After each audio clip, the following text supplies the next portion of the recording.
Here's a brief snippet from 1984. It's apparently from a Late Night with David Letterman highlight show, and it's Bill Murray and Dave Letterman having a moment of, mutual admiration in society. Ghostbusters a couple of weeks ago. You're terrific in it. You're very, very funny. This is the greatest show on television. Thank you very much. So apparently this qualifies as news. CNN's Showbiz Today runs the trailer for Ghostbusters. Okay. For all you fans who made the first version such a smash, we've managed to get our hands on a short taste of the movie. And here it is. When the slime starts to rise.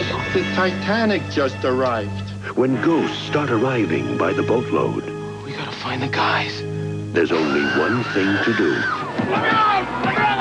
Sometimes weird things happen. Someone has to deal with it. And who are you gonna call?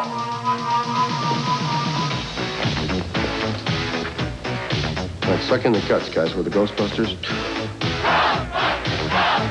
The superstars of the supernatural are back to nuke the spooks.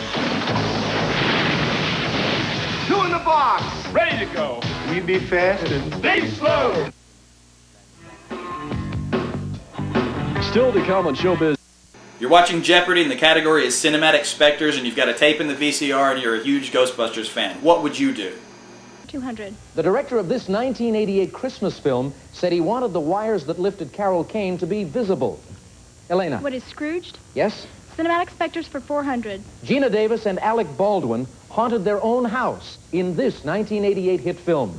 Elena. What is Beetlejuice? Right again. Cinematic Spectres for 600. Seen briefly in Ghostbusters, this little green guy is featured in a television cartoon series. Eric. Who is Slimer. Slimer, right. Cinematic Spectres for 800. Steven Spielberg co-wrote and co-produced this first of 3 films about the Freeling clan's ghost trouble. Elena. What is Poltergeist? Right.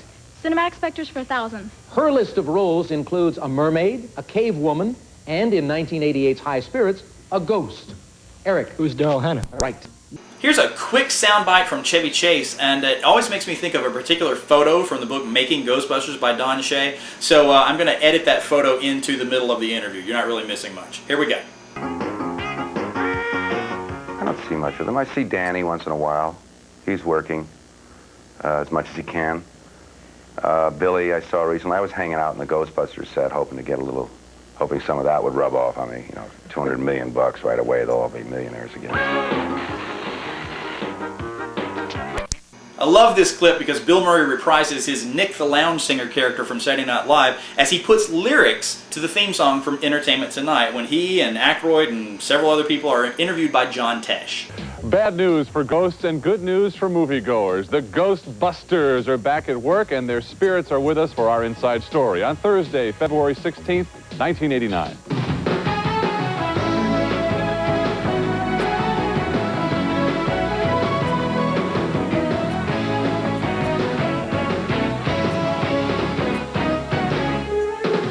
Everybody, I'm Mary Hart. And I'm John Tesh. Say you make a movie called Ghostbusters and it becomes the 5th biggest box office hit of all time, taking in $221 million. Who are you going to call? Bill Murray and Dan Aykroyd to start production on Ghostbusters 2. What's your next call? How about Entertainment Tonight to follow the stars every step of the way for an epic series of exclusive behind-the-scenes reports on the making of a blockbuster from start to finish. Report number 1 is our Inside Story for today. It was in 1984 when we met the world's most unusual entrepreneurs. Bill Murray, Dan Aykroyd, Harold Ramis, and Ernie Hudson as 4 guys who turned getting rid of ghosts into a hilarious business.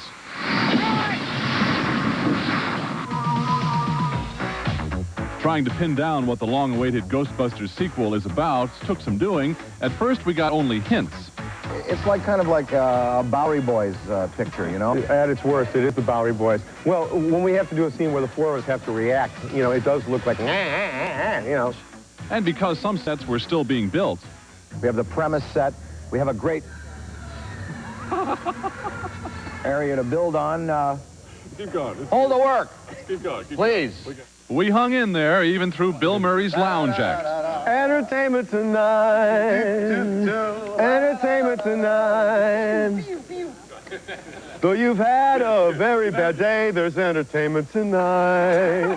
Finally, we got some answers. Not that we weren't having a good time. So people are going to hate me if I don't ask this question. Can you give us any idea as to what the plot line is in this thing? Basically, it's about all the energy that's generated in our big cities, all the negative energy. It has to go somewhere. It has to take some kind of a tangible form.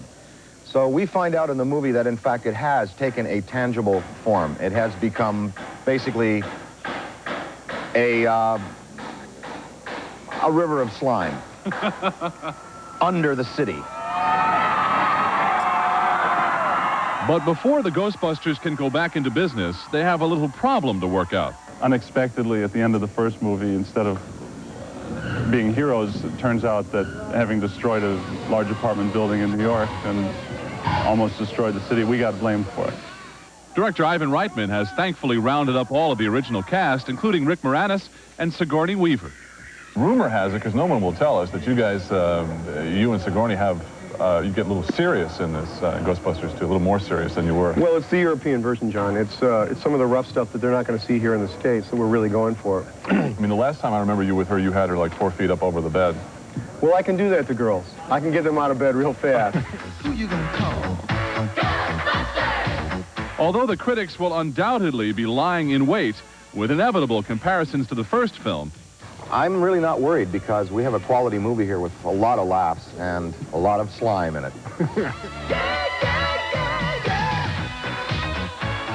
We'll have several more exclusive on-the-scene reports on Ghostbusters 2 in the coming weeks here on Entertainment Tonight. Slightly different edit this time, so see if you can spot the differences. Pay very close attention. Enjoy. The real Ghostbusters. You gotta get he's a lazy man.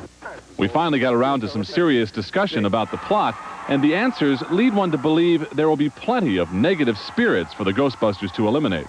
We find out in the movie that, in fact, it has taken a tangible form. It has become basically a river of slime under the city.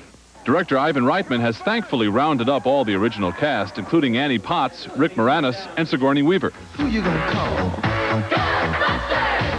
Although the critics will undoubtedly be lying in wait with inevitable comparisons to the first film, I'm really not worried. Here's Sigourney Weaver being interviewed on Entertainment Tonight.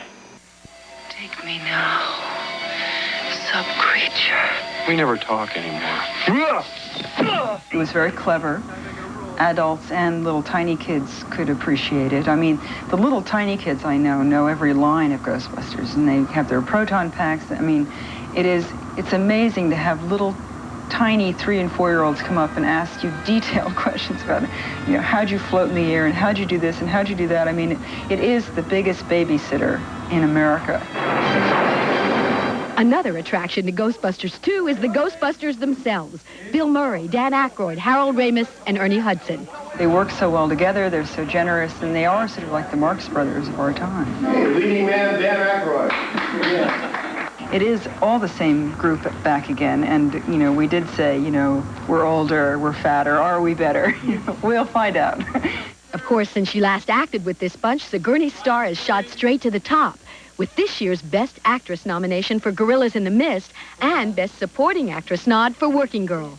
Along with the pride in the nominations comes some sense of responsibility. Do you feel pressure that you have to pick the perfect next role? I'm interested in becoming part of an ensemble working on another good story, and that's always been my point of view, and I don't think that will change, except maybe that more people will know my work and send me scripts. With Oscar recognition, she should get just that. Jeanne Wolfe, Entertainment Tonight. And now that she's finished her work on Ghostbusters 2, Weaver is taking a well-deserved break. She'll wait until after the Oscars to decide what to do next. Here's another great Sigourney Weaver interview on MTV's The Big Picture. For me. And although I wanted to turn into a dog and be possessed, and I couldn't get to do that, I just tried to play. You know, I have a lot of friends who break up with people, and then they still like them, but they really don't think it's right. You know, they're not Mr. Right or something. So I kind of thought that was a very timely idea, so I guess I spent a lot of time thinking about that. Dana, did you see some shirts here in the floor bed area? Yeah, I put them in the hamper.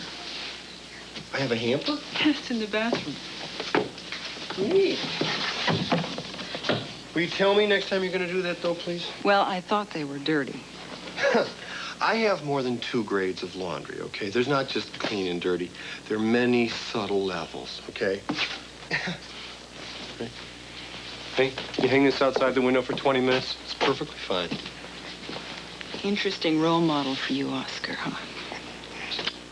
Yeah, it's a little touch of 30-something here in the big picture. Actually, must have been something in the water on that film. Dan Aykroyd just had a baby, and now Sigourney Weaver is pregnant. So there you go.